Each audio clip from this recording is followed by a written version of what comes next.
Inilunsad sa Clark International Airport o CRK ang ASEAN 2026 Navigating Our Future Together, isang interlocking photo exhibit na nagtatampok sa mga prioridad at oportunidad na humuhubog sa kinabukasan ng Southeast Asia.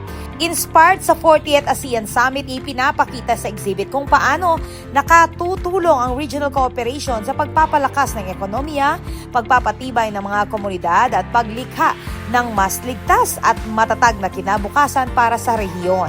Pinangunahan ng launch ng mga kinatawan mula sa Presidential Communications Office at Bureau of Communications Services. Nagbigay naman ng mensahe si Gina Gopez, Chief Financial Officer ng Lipad Corporation, kung saan binigyang diin niya ang patuloy na suporta ng Clark International Airport sa nation-building initiatives at regional development. Ayon sa mga organizer, layunin ng exhibit na mailapit sa publiko ang mga plano, adhikain at collective efforts ng ASEAN tungo sa mas matibay na kooperasyon at pag-unlad sa rehiyon. Ako po, Patricia Mamangon para King News Force Pampanga Balitang Tutuking Balen, Susuyo.